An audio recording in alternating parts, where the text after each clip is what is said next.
जी, अस्सलाम वालेकुम। कैसे हैं आप सब ठीक हैं? अच्छा जी, हम डिस्कस कर रहे हैं आपका कैफ टू टैक्स प्रैक्टिसेस जिसमें हमने आपका चैप्टर नंबर 15 जो आपका assessment, records and audit of tax affairs, tax matters को डील करता है, हम वो डिस्कस करेंगे। इस चैप्टर को स्टार्ट करने से पहले, समझने से पहले आपको चैप्टर 14 में हमने जो चीज़ें समझी हैं, जो पढ़ी हैं कि रिटर्न्स क्या होती है, कब कमिश्नर सॉरी किसने फाइल करनी होती है, किस डेट ड्यू डेट्स क्या हैं, कब तक मतलब उसने फाइल करनी होती है एंड अगर फाइल ना करें तो फिर कमिश्नर किसको नोटिस कर सकता है, कितने साल पुराना नोटिस कर सकता है, एटसेट्रा एटसेट्रा, जो हमने चैप्टर 14 के अंदर पढ़ा है। ये जो हमारा चैप्टर है इसमें पहला पोर्शन आपका डील करता है असेसमेंट के साथ। हम देखेंगे कि असेसमेंट क्या होता है। फिर इसमें रिकॉर्ड्स में वो सिर्फ ये कहता है कि टैक्स लॉ में उन्होंने लिखा हुआ है कि किस पर्सन ने, लाइक अगर एक बिजनेस पर्सन है, वो इंडिविजुअल भी हो सकता है, एओपी भी हो सकती है, कंपनी भी हो सकती है, बिजनेस कर रही हो।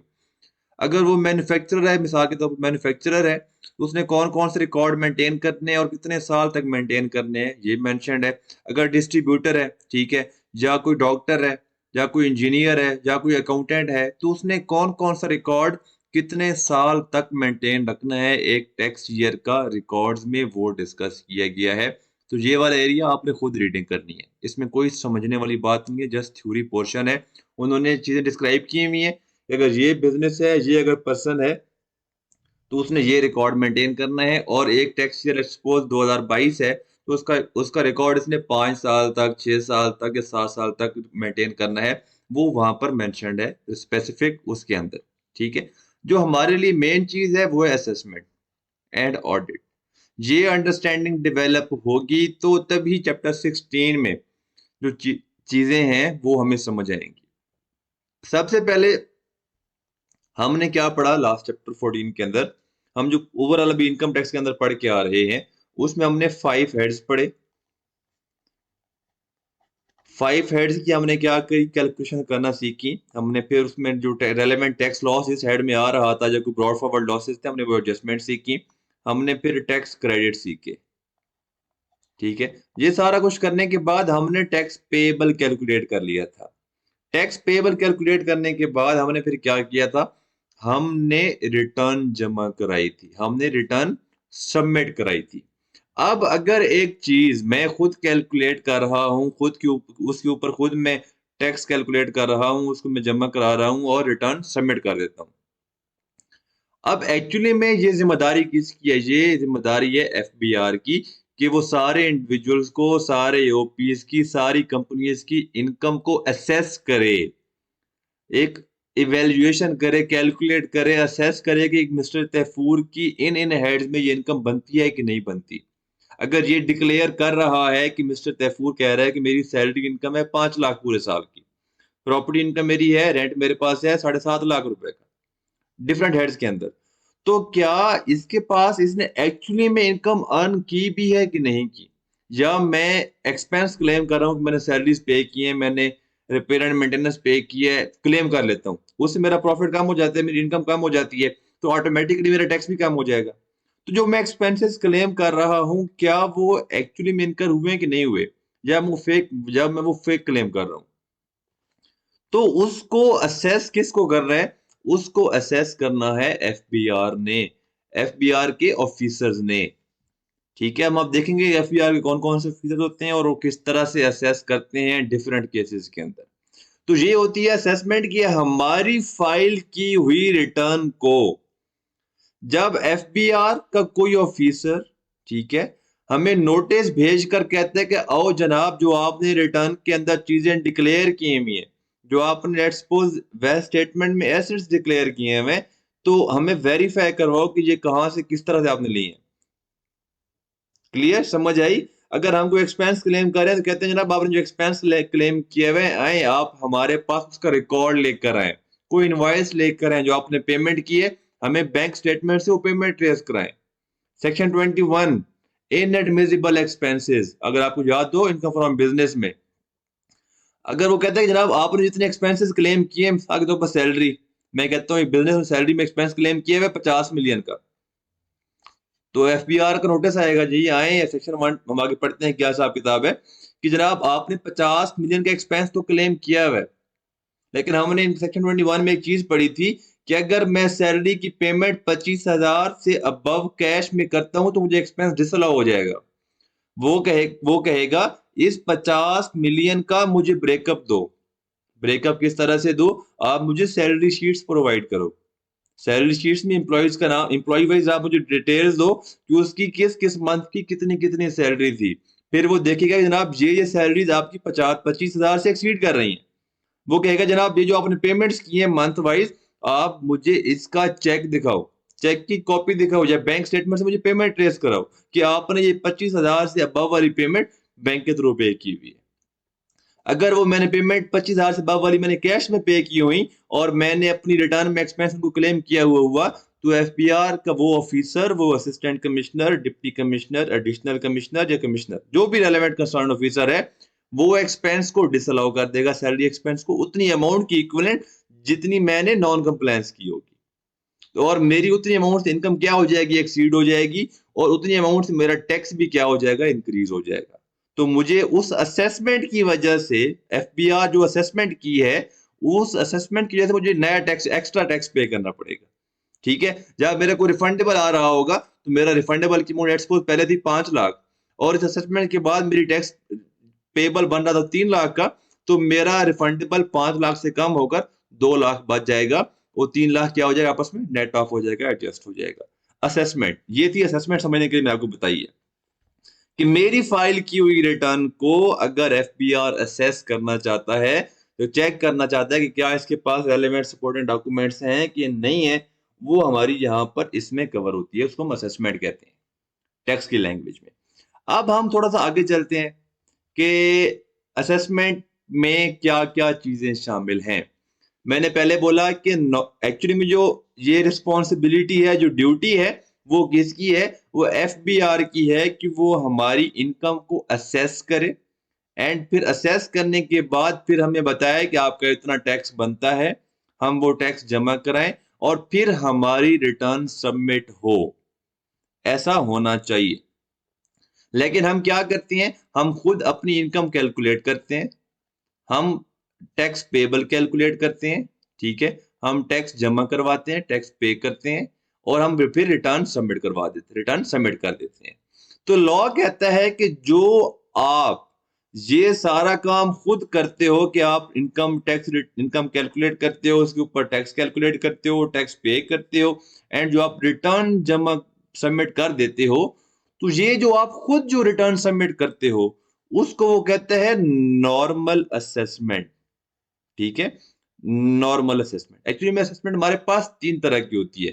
एक होती है नॉर्मल असेसमेंट, ये वो असेसमेंट होती है कि जब हम खुद रिटर्न जमा कराते हैं और हम सारे रिक्वायर्ड डॉक्यूमेंट्स जो डिफरेंट सेक्शंस के अंदर उन्होंने बताया हुआ है कि आपने इस तरह करने हैं, हम उसको फॉलो करके सारी चीजें पोर्ट करते हैं, वैल्यूज पोर्ट करते हैं, जहां डॉक्यूमेंट्स अपलोड करना रिक्वायर्ड है हम वो अपलोड करते हैं और रिटर्न सबमिट कर देते हैं। तो लॉ कहता है ये अज्यूम किया जाएगा, ये अज्यूम किया जाएगा कि ये जो आपकी इनकम आपने असेस की है, ये आपने असेस नहीं की, बल्कि ये एफबीआर के कमिश्नर ने असेस की है। जो आपने टैक्स पेबल कैलकुलेट किया है, वो आपने खुद नहीं कैलकुलेट किया, ये एफबीआर ने कैलकुलेट किया, एफबीआर के कमिश्नर ने कैलकुलेट किया। टैक्स तो आप खुद ही पे करेंगे ना। और जो आपने रिटर्न सबमिट की है, ये रिटर्न आपने खुद सबमिट नहीं की, ये आपसे लेकर सारा कुछ डॉक्यूमेंट करके एफबीआर के कमिश्नर ने सबमिट की है। तो उसको हम लॉ कहते हैं, उसको हम नॉर्मल असेसमेंट कहते हैं। अब यहाँ पर मैं उसको वो कवर करता है सेक्शन 120। अब पढ़ें, section 120 of the ordinance states that if a taxpayer has furnished a complete return of income other than revised return। अब हमने चैप्टर 14 में भी आपको मैं स्टार्ट में बोला है, चैप्टर 14 अगर आपके माइंड में थोड़ा बहुत होगा, आप रिवाइज करके इसको सुनेंगे, आपको हर चीज बेहतर समझ आएंगी। हमने चैप्टर 14 में पढ़ा था कि इंडिविजुअल जब रिटर्न सबमिट कर लेता है या कोई पर्सन रिटर्न सबमिट कर लेता है, तो फिर उसको बाद में रिवाइज भी कर सकता है, रिवाइज भी कर सकता है। ठीक है? जो हम फर्स्ट टाइम रिटर्न सबमिट करते हैं, वो हमारी होती है नॉर्मल रिटर्न। ठीक है? नॉर्मल असेसमेंट या नॉर्मल असेसमेंट उसको हम कहते हैं। जो हम जब रिटर्न को रिवाइज कर लेते हैं, तो उसके बाद वो नॉर्मल असेसमेंट नहीं होती, वो अमेंडेड असेसमेंट होती है। इसी चैप्टर में आगे जाके पढ़ेंगे कि अमेंडेड असेसमेंट क्या होती है या अमेंडमेंट ऑफ असेसमेंट क्या होती है। हम वो आगे चलकर देखेंगे, डिस्कस करेंगे। The commissioner shall be treated to have assessed the income and tax due thereon। तो अगर वो कहता है कि जब कमीशन एक टैक्स पेयर ड्यू डेट के अंदर कंप्लीट रिटर्न फाइल कर देता है, तो ये अज्यूम किया जाएगा कि ये जो रिटर्न कमिश्नर ने खुद क्या किया है, फाइनलाइज किया है, इनकम खुद कैलकुलेट की है, एंड उसने उसके ऊपर टैक्स पेएबल की भी क्या किया है, खुद कैलकुलेट किया है, असेस किया है। ये आपकी होती है नॉर्मल असेसमेंट। फिर आगे कहते हैं return shall be taken to be complete. यहाँ पे कह रहे हैं कंप्लीट रिटर्न। अगर रिटर्न इनकम्प्लीट होगी तब क्या होगा, वहां पे हम आगे चल के देखते हैं। Return shall be taken to be complete. अगर आपने जो भी रिक्वायर्ड साथ में नेक्चर्स हैं, स्टेटमेंट्स हैं, डॉक्यूमेंट्स हैं, आपने सारे अगर डिस्क्लोज कर दिए हैं, अटैच कर दिए हैं, और आपने पेमेंट भी ड्यू जो थी वो पे कर दी है, आपने वेल स्टेटमेंट भी फाइल कर दी है, तो ये समझा जाएगा कि आपने कंप्लीट रिटर्न फाइल कर दी है। उसको हम क्या कहते हैं, नॉर्मल असेसमेंट कहते हैं।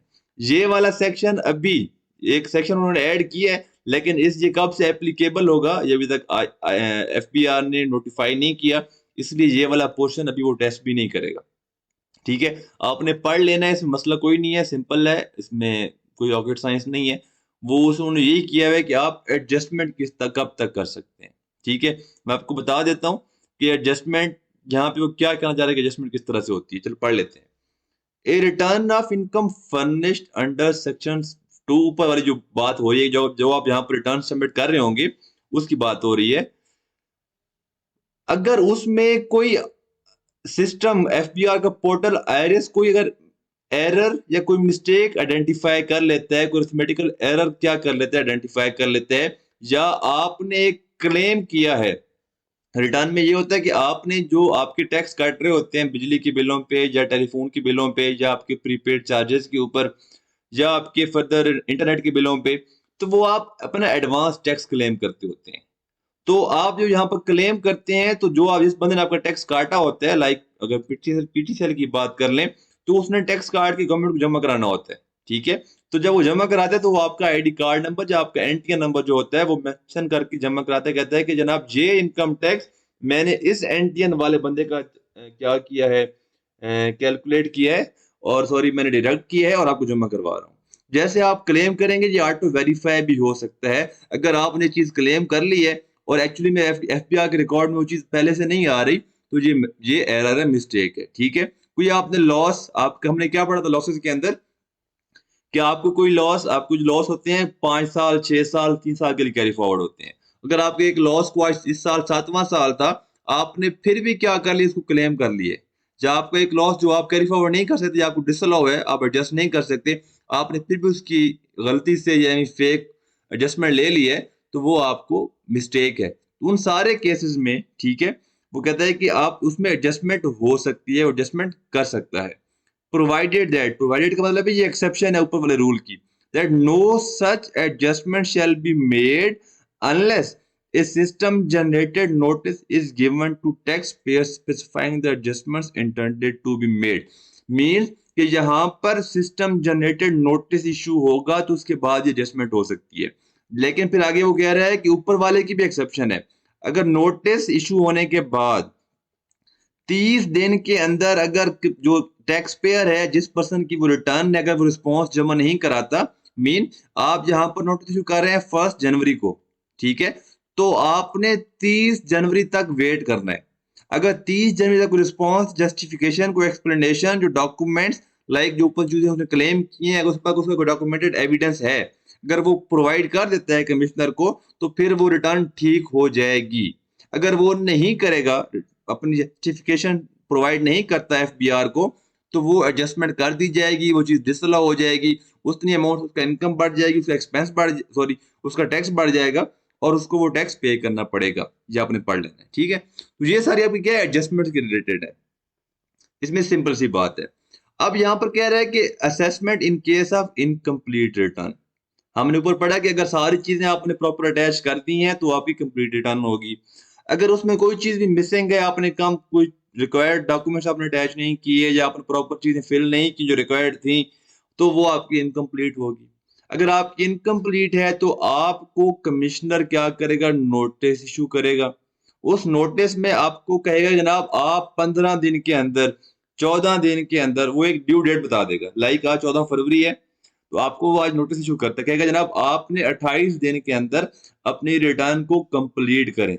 जो डेफिशिएंसीज वो आइडेंटिफाई करेगा नोटिस के अंदर, आपने वो डेफिशिएंसीज को खत्म करना है। वो चीजें जो उसने आइडेंटिफाई की होंगी, आपने उनकी रेलेवेंट चीजें अपलोड करनी है। अगर आप अपलोड नहीं करते, आप फेज टू फुली कंप्लाई कर जाते हैं, तो ऑटोमेटिकली, ठीक है, आपकी वो रिटर्न इनवैलिड हो जाएगी। मींस उसका ये स्टेट होगा कि आपने रिटर्न बिल्कुल फाइल ही नहीं की। क्लियर। फिर थर्ड पॉइंट में वो कहता है कि कब आप नोटिस इशू कर सकते हैं इनकम्प्लीट रिटर्न का।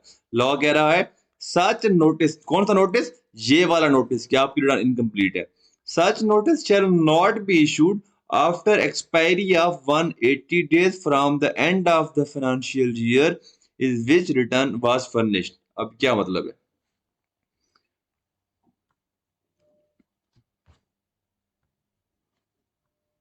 जी, यहाँ पे आपका टैक्स ईयर है 2022। आपने रिटर्न कब जमा कराई होगी, रिटर्न डेट क्या है आपकी, ड्यू डेट, वो आपकी है 30 सितंबर 2022। तो ये फाइनेंशियल ईयर कब एंड होगा, फाइनेंशियल ईयर एंड होगा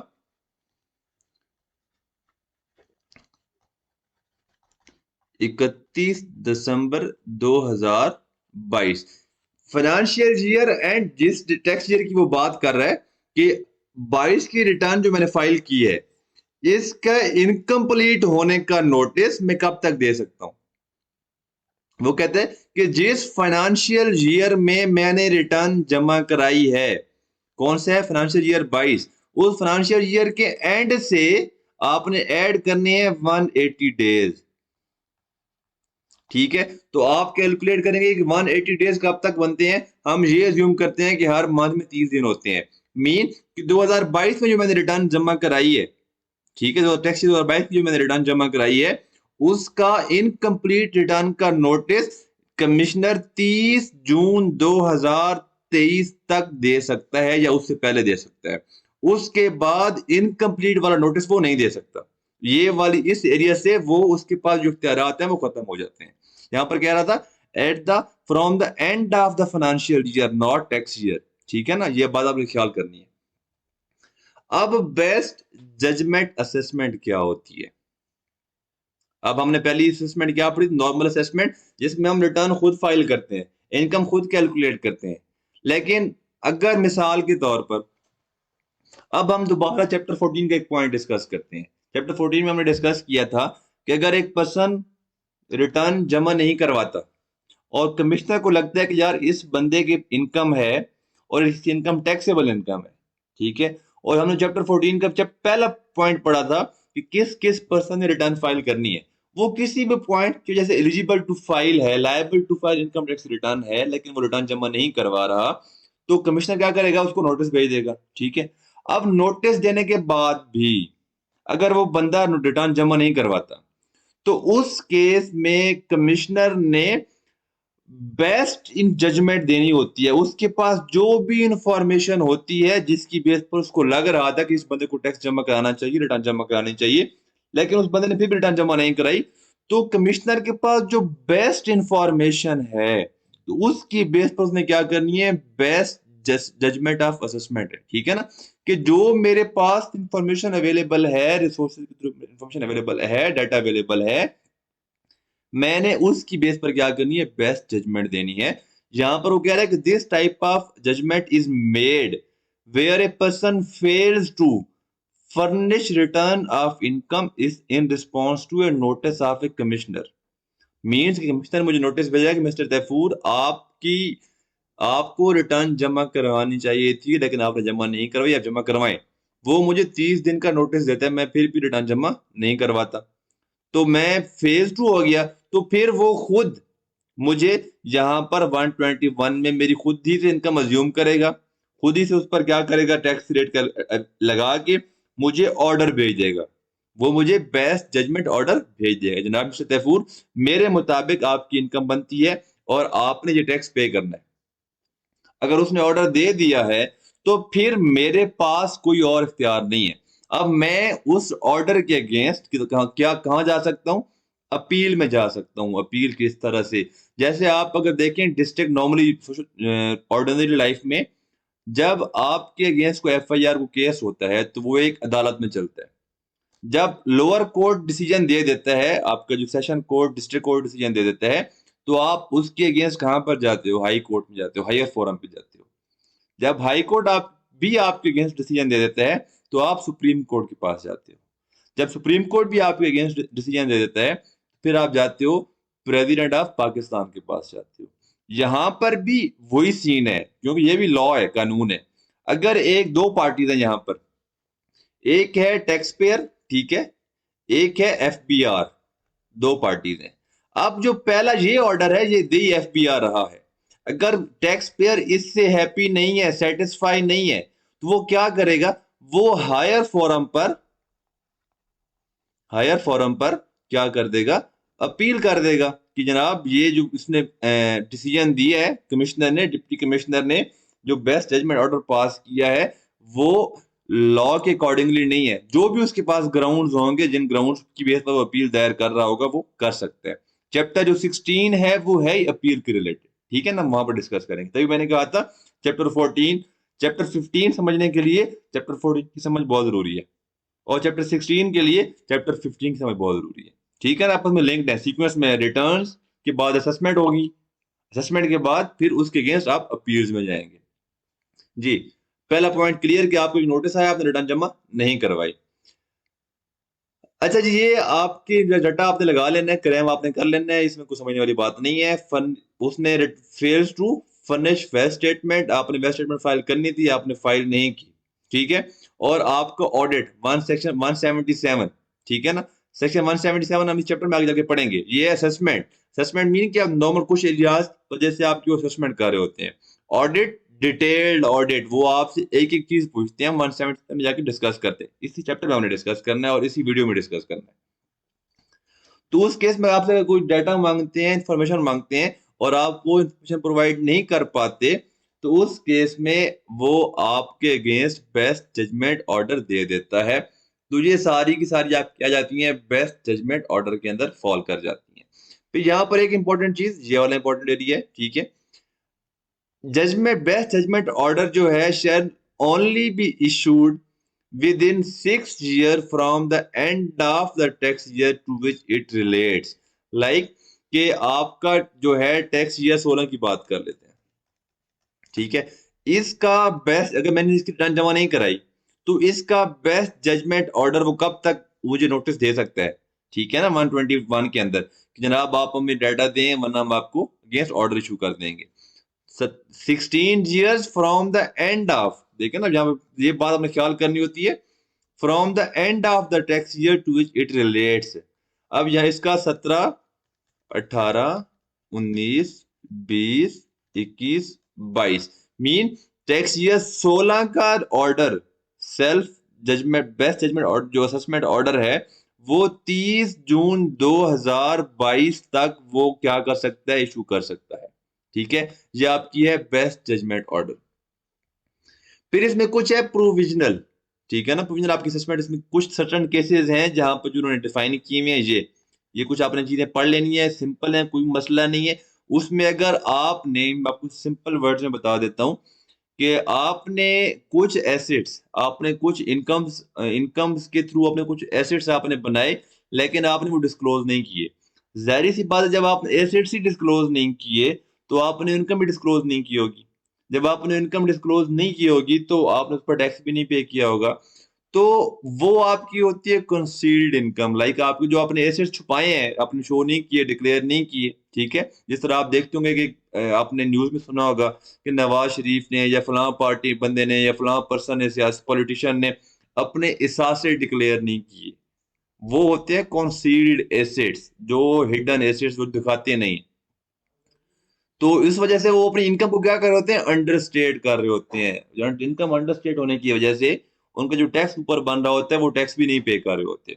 अगर एफबीआर के नॉलेज में, कमिश्नर के नॉलेज में ऐसी कंफर्मेशन आ जाती है तो वो उनको नोटिस इशू करेगा, ठीक है? और उस जितनी उन्होंने इनकम अंडरस्टेट की होती है, वो उनकी रेलेवेंट टैक्स ईयर में या जिस ईयर में वो आइडेंटिफाई होती हैं, उसमें वो ऐड करेगा एंड उसकी बेस पर वो एक प्रोविजनल असेसमेंट क्या करेगा। ये एक सर्टेन केसेस होते हैं जिसमें आप ये कर रहे होते हैं, ठीक है? अब यहाँ पर ये कह रहे हैं कि अगर ये बात इसमें इतनी सी बात थी, आपने पढ़ लेनी, तो कोई मसला मसाइल नहीं है। जो सिंपल वर्ड्स में आपको मैंने बताया, एक्सप्लेन किया, वही बात है। फिर यहाँ पर एक छोटी सी बात है कि अगर एक डिस्प्यूटेड प्रॉपर्टी थी, ठीक है, उसके अगेंस्ट आपने रिटर्न जो भी मसले मसाइल चल रहे थे, और अब उसका रेलेवेंट कोर्ट का, हाई कोर्ट का, सुप्रीम कोर्ट का, जिसका भी फैसला आना था वो आ गया। तो लॉ कहता है कि उस ऑर्डर के एक दिन, एक साल के अंदर तक, ठीक है ना, कि मीन जिस फाइनेंशियल ईयर में ऑर्डर आया है, उस फाइनेंशियल ईयर एंड से एक साल के अंदर जो कमिश्नर है, रेलेवेंट प्रॉपर्टी के इनकम के अगेंस्ट अपना असेसमेंट ऑर्डर इशू करेगा, जो जिस तरह से वो कोर्ट का डिसीजन आया होगा, ठीक है? लाइक पहले ए और बी में आपस में इशू था, वो कहता है मेरी पार्टी है, मेरी पार्टी, मेरी प्रॉपर्टी है, मेरी प्रॉपर्टी है, और उसके ऊपर रेंट दोनों ले रहे थे, ठीक है, और ये डिस्प्यूटेड थी। अब कोर्ट का ऑर्डर आ गया कि ये जो प्रॉपर्टी है ए की है। अब लॉ जो है, कमिश्नर क्या करेगा, जितना उसका रेंट था वो सारा एक ही खाते में डाल के उसके ऊपर टैक्स कैलकुलेट करेगा, और एक को बोलेगा जनाब आपको बहुत शौक था कि ये पार्टी मेरी है, सॉरी ये प्रॉपर्टी मेरी है, चले आए इस शौक को पूरा करें, और उसका जो रेंट बनता था बेशक आपने आधा लिए, जो जितना भी लिया है, लेकिन अब आपकी प्रॉपर्टी है, कानूनी तौर पर लॉ ने कानून ने मतलब रेलेवेंट कोर्ट्स ने आपके हक में फैसला कर दिए, आए आप हमें टैक्स पे करेंगे, ठीक है? अब ये एक एविडेंस ऑफ असेसमेंट। लॉ कह रहा है कि अगर एक बंदे के पास अगर एक ऑर्डर प्रोड्यूस हो गई है, उसकी सर्टिफाइड कॉपी अवेलेबल है, तो ये एविडेंस है कि ये असेसमेंट हुई है। क्लियर? फिर क्या लॉ कह रहा है कि अगर एक ऑर्डर पास हो गया है, वो सिर्फ इस वजह से कि उसमें कोई टाइपिंग मिस्टेक है, ग्रामेटिकल मिस्टेक है, एक पॉइंट लिखना था वो मिस कर गया, लिखा नहीं, कमीशन है, तो उस बेस पर वो ऑर्डर नल एंड वॉइड नहीं हो जाएगा, वो फिर भी वैलिड ही रहेगा।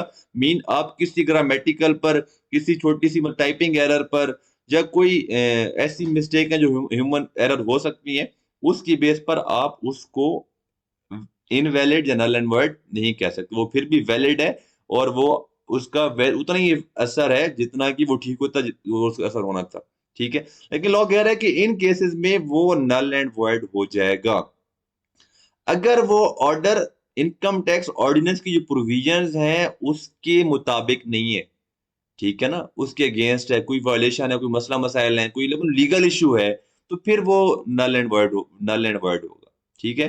तो यहाँ पर ये आपकी क्या है कि कब आपका ऑर्डर नल एंड वर्ड होगा, यहाँ से ना आपकी वो 2 नंबर पूछ सकते हैं, 2 मार्क्स क्वेश्चन यहाँ से आ सकते हैं, 2 मार्क्स का, ठीक है ना? ये आपने पढ़ लेना, समझ लेना है। अब फिर इसमें ये हमारा हो गया, ये हमारी थी असेसमेंट, ठीक है? अब एक असेसमेंट हमने पढ़ी कि मैंने खुद रिटर्न जमा कराई, वो असेसमेंट हो गई। एक मैंने रिटर्न जमा नहीं कराई, और एफपीआर के बंदे ने बेस्ट जजमेंट असेसमेंट के थ्रू मेरी असेसमेंट की, और मैंने टैक्स जमा करा दिया। फिर एक पर्सन है, तीसरी असेसमेंट कौन सी थी, प्रोविजनल असेसमेंट, कोई रेलेवेंट इशू केस था, कुछ रेलेवेंट ट्रांजेक्शन थी जो कि मैंने डिक्लेयर नहीं की थी, मैंने ऐसे डिक्लेयर नहीं किया था, लॉ ने वो आइडेंटिफाई कर लिया, एफपीआर ने आइडेंटिफाई कर लिया, वो इनकम ऐड करेंगे, असेसमेंट ऑर्डर पास करेंगे, इतना टैक्स आप पे कर दो। अब इसमें अब एक दफा असेसमेंट ऑर्डर पास हो गया, तो क्या उस असेसमेंट ऑर्डर को बाद में अमेंड किया जा सकता है कि नहीं किया जा सकता?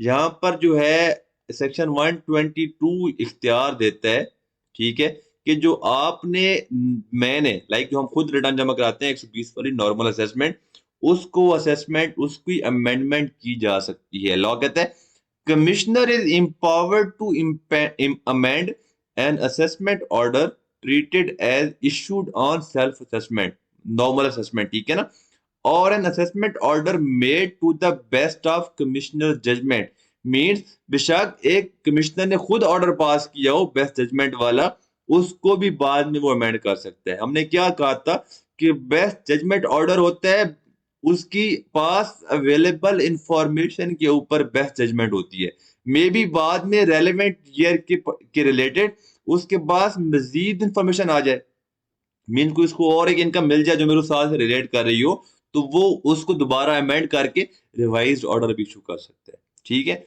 The commissioner may make such alteration और addition as he consider necessary. Clear?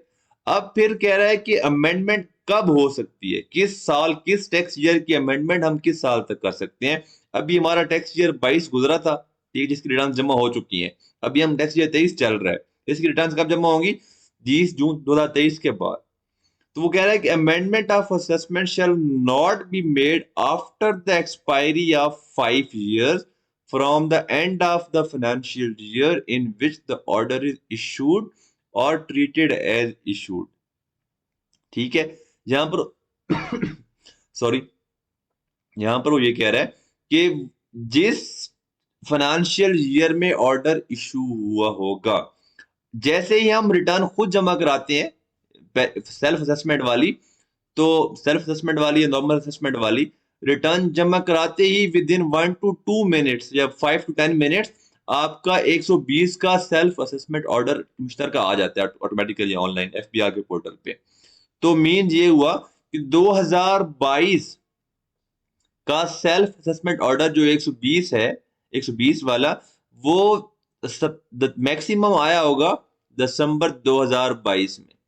ठीक है, वो कह रहा है कि after the expiry of 5 years from the end of the financial year, means कि दिसंबर 23 हो गया पहला साल, दिसंबर 24 हो गया दूसरा साल, दिसंबर 25 हो गया तीसरा साल, 26 हो चौथा साल, और पांचवा हो गया 27। मींस कि टैक्स ईयर 22 की अमेंडमेंट ऑफ असेसमेंट का जो ऑर्डर है, जो नोटिस है 120 वाला, वो 31 दिसंबर 2027 तक वो पास हो सकता है, उसका नोटिस आ सकता है और वो हो सकता है जी। फिर नेक्स्ट वो कहता है कि अगर एक टैक्स पेयर है, उसने अपनी इनकम टैक्स रिटर्न को रिवाइज किया है, तो वो ये होगा कि उस कमिश्नर ने क्या कर दिया, उस असेसमेंट को अमेंड कर दिया है। एक दफा अमेंड करने के बाद कमिश्नर बार बार भी एक टैक्स ईयर को अमेंड कर सकता है। यहाँ पर सारा कुछ मेंशन किया हुआ है। तो ये रेलेवेंट बातें हैं, कुछ चीजें हैं जो आपने यहाँ पर मैंने समझा दी हैं, बाकी फिर आपने रीडिंग कर लेनी है। ठीक है, अब नेक्स्ट आपके पास आ जाता है रिकॉर्ड्स। जहां पर है कि अगर एक दफा एक ऑर्डर पास हो गया, तो क्या वो रिवीजन कमिश्नर रिवाइज कर सकता है कि नहीं रिवाइज कर सकता। लॉ कहता है कि अगर एक ऑर्डर पास हो गया है, तो टैक्स डिपार्टमेंट में से कौन कौन रिवाइज कर सकता है। ठीक है, रिवीजन बाय द कमिश्नर, अगर कमिश्नर ने ऑर्डर पास किया तो वो खुद उसको बाद में रिवाइज भी कर सकता है। ठीक है, अगर वो है तो फिर revision by the chief commissioner.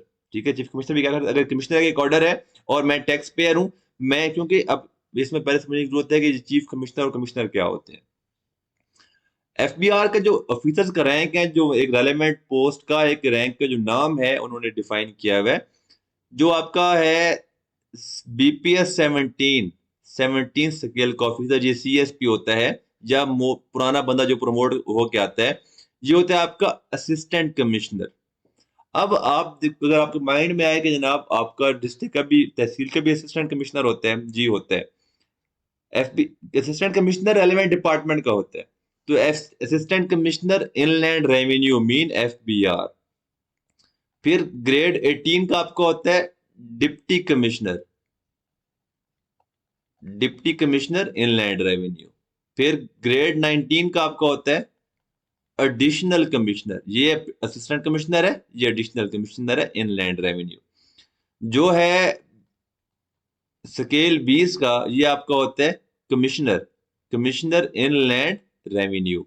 जो ग्रेड 21 का होता है, वो होता है आपका चीफ कमिश्नर इनलैंड रेवेन्यू। ठीक है, चीफ कमिश्नर इनलैंड रेवेन्यू, ये हायरार्की है इनकी इस तरह से।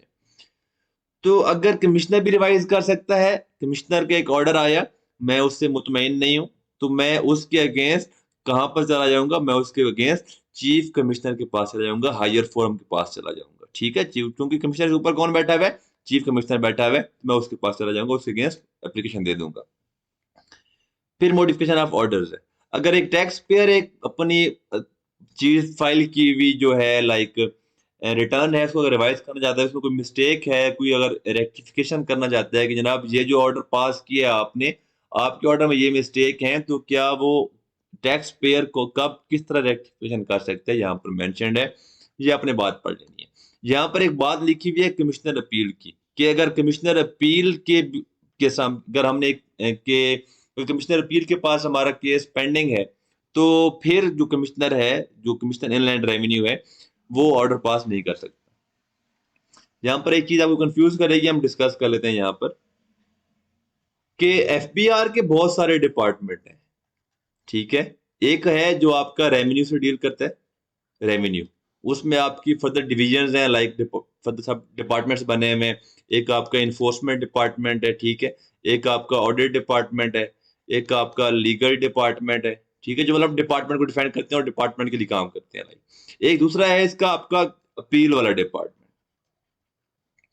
ये भी एफबीआर के अंडर ही आता है। इसमें आपका कमिश्नर अपील होता है।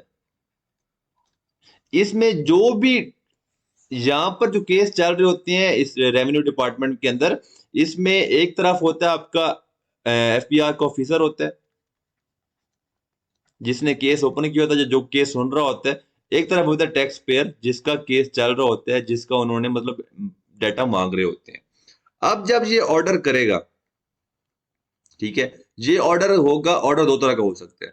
या वो टैक्स पेयर के सारे डॉक्यूमेंट्स एक्सेप्ट कर लेता है, कहता है कि जनाब आपकी रिटर्न ठीक है, ठीक है। अगर या वो क्या करेगा, ऑर्डर करता है अगेंस्ट टैक्स पेयर।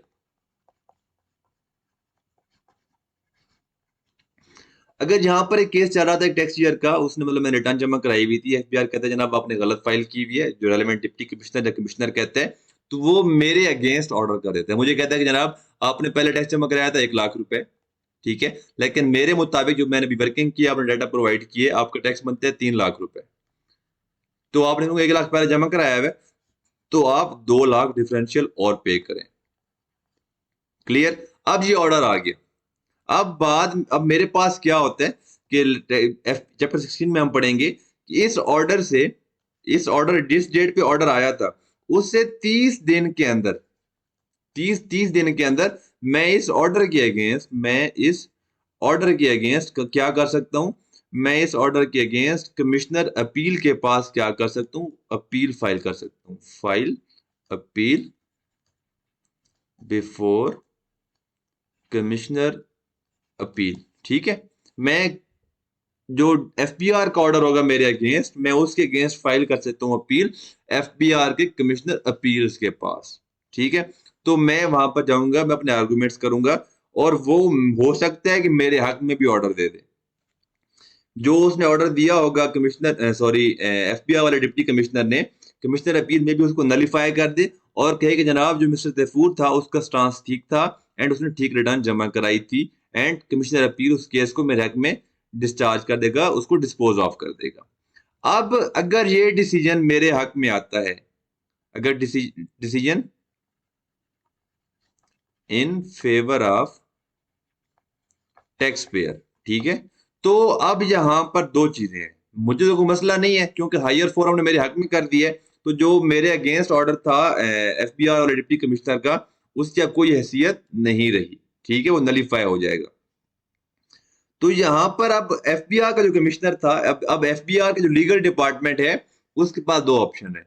या तो इस ऑर्डर को वो एक्सेप्ट कर ले और अपना ऑर्डर से फारिग हो गया और खामोश होकर बैठ जाए, या वो इसके अगेंस्ट अपील में चला जाए। अब वो एफबीआर कमिश्नर अपील, अब देखो, एफबीआर का अपना एक डिपार्टमेंट एफबीआर के दूसरे डिपार्टमेंट के ऑर्डर के अगेंस्ट कहां पर जा रहा है, अपील में जा रहा है। कौन से अपील में जा रहा है, किधर, एपलेट ट्राइब्यूनल, एक फोरम बना हुआ है, हायर फोरम है, ये कमिश्नर अपील से भी ऊपर होता है एंड हाई कोर्ट से नीचे होता है। आप ये समझ लें कि ये डिस्ट्रिक्ट कोर्ट्स के इक्विवेलेंट होता है, ये समझ लें, ठीक है ना, समझने के लिए, अज्यूम करने के लिए। इसको हम कहते हैं inland appellate tribunal, inland inland revenue. इसमें सिर्फ टैक्स मैटर्स क्या होते हैं डिस्कस होते हैं, उसके केसेस वहां पर जाते हैं। अब वो या तो अपील में जा सकते हैं, ठीक है। इस यहाँ पर जो अपील की बात हो रही है इन पॉइंट्स के अंदर, कि अगर या केस कमिश्नर अपील के सामने पेंडिंग है, या आप अभी 30 दिन नहीं गुजरे, टैक्स पेयर के पास टाइम है, ऑप्शन है कि वो अपील में जा सकता है, तो उस ड्यूरेशन में जब पेंडिंग पेंडिंग अपील पेंडिंग होने की सूरत में वो रिवीजन नहीं कर सकता, ठीक है। अब रिवीजन बाय चीफ कमिश्नर, अब यहाँ पर वो बात कर रहा है विद होल्डिंग ऑफ टैक्स की, ठीक है, लाइक यहाँ पर एक बात कर रहा है relating to issuance of an exemption or lower rate certificate with regard to collection or deduction of tax। अब ये चीज हमारे सिलेबस में डिटेल में नहीं है, ठीक है, तो वो पूछेगा भी नहीं। अब यहाँ पर सेक्शन 153 सब सेक्शन 4 है, जहाँ पर शायद आई थिंक शायद रेफर भी किया हुआ है, तो नहीं रेफर उन्होंने मेंशन नहीं किया हुआ, जहाँ पर ये उस सेक्शन की बात हो रही है, ये हमारे सिलेबस का पार्ट नहीं है, तो ये वाला पॉइंट वो आपसे पूछेगा भी नहीं, ठीक है। आपने वैसे पढ़ भी लें तो फायदा समझ आपको नहीं आनी, आपसे आपसे वो पूछेगा भी नहीं। अब वो बाकी कुछ चीजें यहाँ पर वैसे लिखी हुई है, आपने पढ़ लेनी है, ठीक है। अब यहाँ पर वो कह रहा है कि जनाब अगर एक पर्सन, सेटलमेंट क्या होती है कि मुझे एफबीआई ने ऑर्डर भेजा हुआ है, मुझे भी पता है कि मेरी गलती है, मेरा टैक्स बनता तो मैंने पे नहीं किया, बजाय ऐसे कि मुझे वो ख्वार करें, मुझे बार बार नोटिस भेजें, डॉक्यूमेंट्स मांगे, जाके डॉक्यूमेंट्स जमा करवाऊं, मैं कहता हूँ उनको, मैं एक लेटर भेजता हूँ कि जनाब मैं सेटलमेंट के लिए रेडी हूँ, ठीक है, हम मिल बैठ के बात करते हैं और डिस्कस करते हैं, और जितना मेरा टैक्स बनता है आप ऑर्डर पास करें, मैं जमा करा देता हूँ। तो ये है सेटलमेंट, और ये उसके लिए कमेटी बनती है, कमेटी में 3 बंदे होते हैं, तीनों क्या होते हैं, एफबीआर के होते हैं, ठीक है। इसमें मींस कि ग्रेड 19 से नीचे वाला बंदा कमेटी का मेंबर ही नहीं हो सकता। एडिशनल कमिश्नर, ठीक है, commissioner land revenue and chief commissioner, ये इसका स्केल होता है 19वां, इसका होता है 20वां, इसका होता है 21वां। यहाँ पर ये डिस्कस किया गया, इसमें कोई मसला मसाइल नहीं है। बाकी ये रिकॉर्ड्स की बात मैंने मेंशन किया था कि जहां पर उन्होंने मेंशन शुरू में आपको मैंने बताया था कि इन पर्सन ने ये रिकॉर्ड मेंटेन करने हैं, ठीक है, जहां पर उन्होंने बताया हुआ है इस पर्सन ने क्या करना है, ये रिकॉर्ड मेंटेन करना है, इसने ये मेंटेन करना है, आप सिर्फ रीडिंग कर लेनी है, इसमें कोई मसला मसाइल नहीं है। अब जो इंपॉर्टेंट पॉइंट है वो है ऑडिट। ऑडिट मीन्स कि वो मुझे जो भी मैंने रिटर्न में चीजें लिखी होंगी या बताई होंगी, ठीक है, यहां से स्टार्ट हो रहा है। The commissioner may call for any record or documents including books of accounts maintained under the ordinance or any other law for the time being in force for conducting audit of the income tax affairs of the person। अब यहाँ पर जो बात कर रहे हैं ना कि books of accounts maintained under the ordinance, जो ऊपर हमने रिकॉर्ड्स पढ़े हैं ये सारे, वो हमसे किसी भी साल के रेलेवेंट, ठीक है, वो मंगवा सकते हैं। क्लियर, यहाँ पर वो उसी की बात, तभी वो कह रहे हैं कि आपने रिकॉर्ड मेंटेन करने हैं। यहाँ पर ये वही, फिर नेक्स्ट चीज है, the commissioner shall not call for record of document of tax year after expiry of 6 year from the end of tax year to which they relate. Mean 2022 का जो है, जो मेरा ऑडिट है, ये मेरा टैक्स ईयर 23, 24, 25, 26, 27, 23, 24, 25, 26, 27 एंड 28। मीन 30 जून 28 से पहले 30 जून 2028 या उससे पहले मेरा वो ऑडिट ओपन कर सकते हैं, ऑडिट वो हो सकता है। ये बाकी रीडिंग है, इसमें आपने पढ़ लेनी है कि क्या क्या डॉक्यूमेंट्स मांगेगा, क्या मैंने प्रोवाइड किए हैं कि नहीं किए, मैं प्रोवाइड नहीं करता तो मेरे अगेंस्ट ऑर्डर हो जाएगा, ठीक है। तो पैनल अगर वो बनाते हैं, एक पैनल जो ऑडिट कर सकते हैं, तो उस पैनल में कौन कौन होंगे, तो इन उस पैनल के अंदर एनी 2 और मोर मेंबर्स फ्रॉम, इसमें से कोई मिनिमम 2 होंगे या ज्यादा भी हो सकते हैं। उसमें से जो है इनलैंड रेवेन्यू ऑफिसर मस्ट होगा, या कोई ये फर्म मेंबर हो सकता है, या कोई और बंदा भी हो सकता है, ठीक है ना। और जो उस पैनल का चेयरमैन होगा वो हमेशा एफबीआई का जो एम्प्लॉई होगा वो होगा आपको चेयरमैन होगा उस पैनल का। ये आपका चैप्टर नंबर 15 था जो हमने यहाँ पर डिस्कस किया है। वो हमारे पास जो है नेक्स्ट जो हमारे पास चैप्टर बच जाता है वो आपका है अपील्स। छोटा सा चैप्टर है, इसमें कोई मसले मसाइल नहीं है, ठीक है। कुछ आपको मैंने बेसिक कॉन्सेप्ट इस लेक्चर में आपको मैंने बता दिए हैं। हम ये छोटी सी वीडियो में इस चीज को डिस्कस करेंगे, फिर हम चले जाएंगे सेल्स टैक्स के ऊपर।